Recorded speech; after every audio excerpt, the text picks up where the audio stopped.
I am going to explain all of the pros and cons of rushing your Clash of Clans base, so that you can make a decision on whether it is right for you. Welcome back to the channel then, guys. I'm your host, Judo Sloth.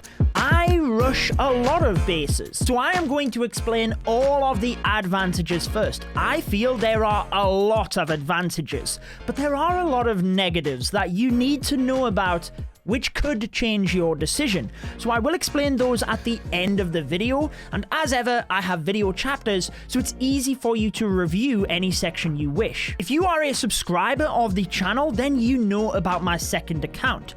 This was extremely rushed, and now it is virtually a max Town Hall 12. I just have walls and a couple of troops in the lab. I am going to upgrade to Town Hall 13, bring you a video explaining when you should upgrade, but my point here is that people rush to different levels. The advantages can differ, and the primary levels that people will rush to is firstly Town Hall 9, because this is where upgrades start to get a little bit more expensive. There's a lot more hero levels, so you can gain the advantage of speeding through the initial Town Hall levels, but then catch back up quickly if you want to upgrade in more of a traditional style. Some people will just rush to Town Hall 11, unlock the Electro Dragons and the Grand Warden, give themselves a somewhat simple war army, but more commonly people will rush past that to Town Hall 12. This is because you can then build siege machines by yourself. You can donate them to clanmates, to yourself if it's not your main account, and that's something I will be discussing in the advantage section. The next common Town Hall level people will rush to is the maximum level. Whether it is Town Hall 13 or 14 when it is released, if your goal is to max your base at the highest Town Hall level, then rushing is the quickest way to do it. Again, there are negatives to this. I will explain that after the positives, but let's quickfire through them because there are a lot. Firstly, pretty obvious, but you can upgrade your mines and pumps to a greater level. For me, having multiple accounts, I cannot actively play every single one of them to a great deal every day, so being able to get more loot passively is a huge advantage. Another benefit of this is the storages are a greater level, and that means whenever you use a magic item, you are going to get greater benefit. Get out of your head that rushing is bad, because it is not. It used to be a real big deal, because whenever you would search for a base, it never used to be based on Town Hall level. This was a big issue because of the loot penalty. You can see that as you attack players lower than you, you receive less loot, a percentage of the loot right of the way down to only 5%. Before the change, which was a number of years ago, it was common that if you rushed, you could find bases that were 4 Town Hall levels lower than you because it was based on trophy count. Therefore, the amount of loot you would gain was next to nothing. It was near impossible to fix your base. Because the multiplayer matchmaking now takes into account your Town Hall level, the main question is, can you actually get the loot? It's not always going to match you with the same Town Hall level. Sometimes it will be above, sometimes it will be below, but you're not going to be matched with someone 4 Town Hall levels away. Remember, the most popular way of farming is taking loot from the mines and pumps, because you get 50% from the gold mines and elixir pumps and 75% from the dark elixir drills, way more than you get from storages. So even as a rushed player, you can do this. Before we discuss other advantages, I want to give you some advice if you are rushing. I would always recommend that you upgrade your baby dragons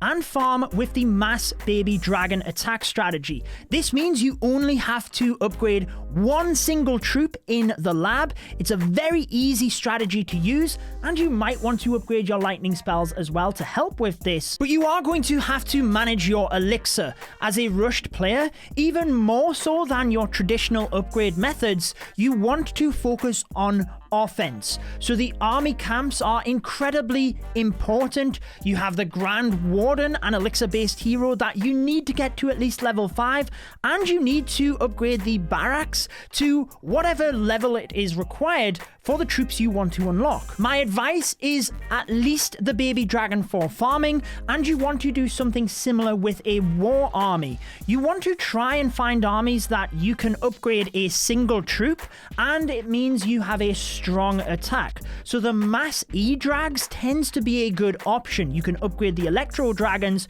the Rage and Freeze spells, as well as balloons if you wish, but then you have a strong war army despite not really upgrading too many troops. Troops aside, you also unlock all 4 heroes faster by rushing. This offers a few advantages. Firstly, whilst I recommend keeping all of your heroes upgrading all of the time, you might not be able to upgrade all 4 at the same time. So let's say you upgrade the King and the Queen, you still have the Grand Warden and Royal Champion to help you in attack. But if you can upgrade all 4 at the same time, since heroes take the longest to upgrade in the game, then you have a head start. You're going to get your heroes maxed faster. And I do have a video on how to upgrade your base as fast as possible, as well as heroes as fast as possible. They'll be in the video description, and I'll also link you to one at the end. All things to consider, because as a rushed player, you need to upgrade the correct things if you are going to take advantage of being a rushed player. On top of gaining more loot passively, you gain more loot actively because you're attacking higher bases, but also you can push up the leagues faster. Moving on to other advantages, because I think you get the idea on loot specifically. You gain more passively, actively, magic items are worth more. That is all good and can help you max your base faster as a rushed player than a non-rushed player. There are some free-to-play advantages that I will cover, but if you are purchasing the gold pass alongside gaining the power potions to help out, you also have the runes and books giving you way more value, but more importantly, your season bank.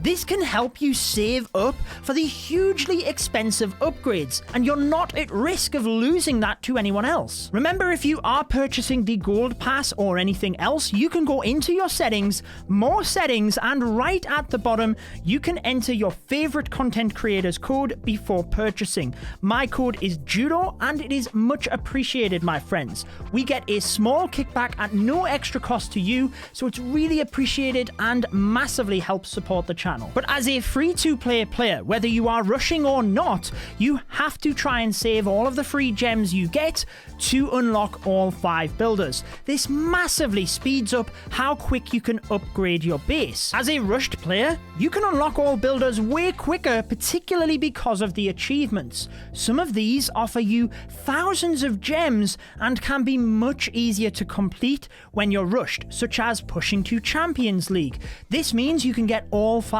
builders to upgrade your base way faster. Other benefits include the clan games. There will be more challenges that you can complete as a higher town hall player, and this means you can get to the 4,000 points easier and get your extra reward. Obviously, we've already discussed the magic items from there will offer you more value, and the same rule applies to the season challenges. Whether you are purchasing the gold pass or completing the silver pass, it will mean that you can get to the top easier to get yourself the rewards and upgrade faster. We've already kind of mentioned that the season bank helps you as a rushed or non-rushed player because people cannot steal your loot. However, it's one extra thing that makes rushing easier alongside other things that were added to the game that never used to be in the game when rushing was considered very bad. Firstly, the treasury. People can only steal 3% of loot from your treasury, so your loot is better protected in here, but there is a caveat. The amount of loot people can steal from your storages is actually capped. So you can see at Town Hall 13, it is 5.5 million to hit the cap. So if you have 5.5 million or more, you're actually giving people more loot by leaving it in your treasury. Also, we have the loot cart, which was never in the game years ago when rushing was considered very bad, so it's just another way that you can protect your loot, and even if your defenses aren't upgrading, people cannot steal the loot from there. Now, you should always collect the loot card every time you log in, because it only increases if you are inactive or someone steals more loot than what you already have. There is one more main benefit. Alongside personal choices, I am going to discuss why I rush many of my accounts before we then go on to the negatives. And the Clan War Leagues is one of the positives. Now, Clan War Leagues is not active right now. This is Clan Wars, which many of you will feel is a negative, and I'm not going to lie, it can be depending on your situation. So I will explain that in the negative section. Many people get caught up in the matchmaking of the Clan War Leagues. However, there is no matchmaking. It was designed that way for a very specific reason. I did an entire video explaining it, although I do understand the frustration. However, as a rushed player, you are at an advantage and can push higher up the leagues. This is simply because if you upgrade a war army like we discussed, or use a power potion in a set period of time, you will be able to have a way stronger army than if you hadn't rushed. And since there's no matchmaking, you can 3-star more people. In terms of upgrading your base faster though, you can get more Clan War League medals the higher up the leagues you go, because the amount of medals you get staggers based on the league you are in. There is no advantage to dropping and trolling in the lower leagues. So it's natural. The more medals you have, the more hammers you can purchase, the more loot you could get, and therefore upgrade faster. Now, before we discuss the negatives, I personally rush a lot of accounts because, well, I have a lot of accounts. Some of them are maxed for their respective town hall levels, but for some of them, I do not have time to play those accounts every single day actively. I log on once per day, collect my resources, and complete 2 full armies that I've trained up in the background of baby dragon farming. This means that I get more loot passively every day that I log in. If I do complete any events and get magic items, they give me better value.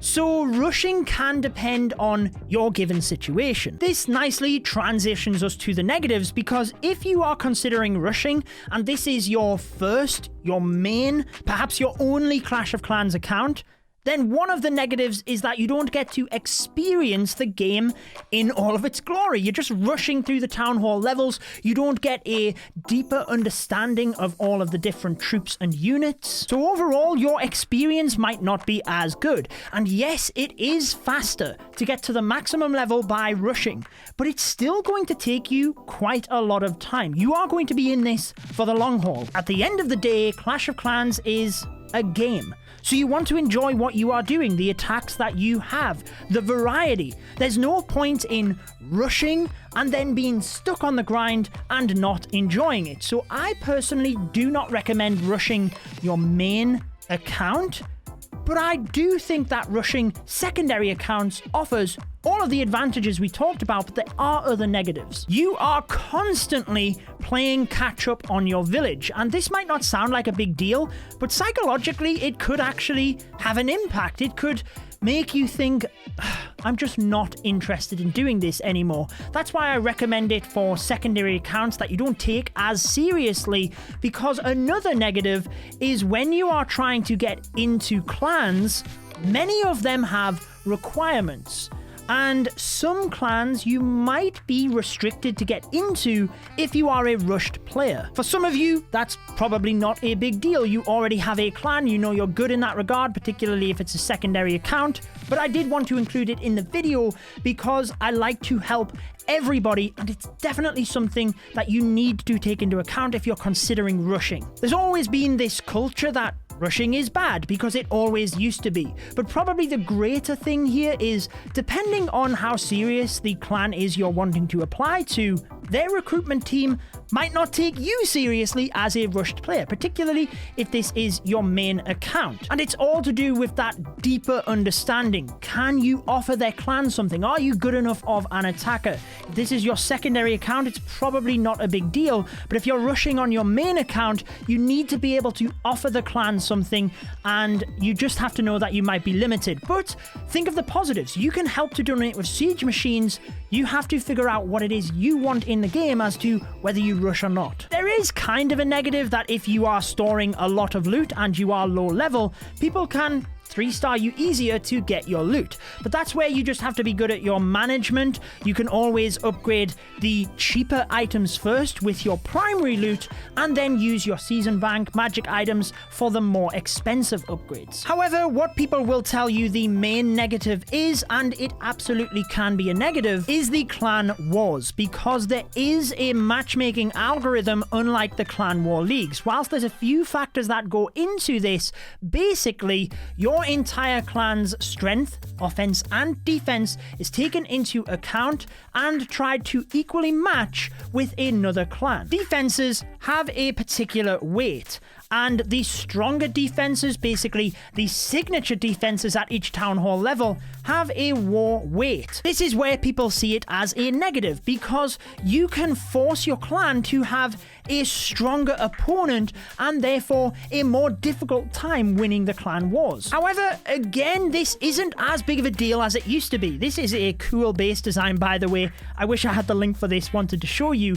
But the war algorithm has developed so much that it's not as big of a deal as it used to be. Because both offense and defense are taken into account, the main time that this is a negative is if you are the number 1 player, because you are probably then responsible for taking out the number 1 and potentially number 2 player. And if you are not strong enough to do that, then guess what? You probably will cost your clan that war, depending on the level of players you have. If all of your players are lower level and you yourself are a Town Hall 12, then you could cost your clan the war. But if your clan has a good mix of players, you are a mid-tier or maybe even a low-tier player, then you just have to be able to offer that value on offense, and if you rush your offense, you probably can. For me, on the accounts that I rush, I don't typically even war on these accounts, so it's not a big deal for me, but I did want to give you everything in this video, and I feel there's a lot of positives. And depending on your situation, if it's a secondary account and you just want to upgrade as fast as possible, I would definitely recommend it. And if you do want to know how to upgrade your base as fast as possible, I have a video linked right here. I go into depth on everything you would need to know. Subscribe button is also there. You guys take care, enjoy the rest of your day, and I will see you in the next video.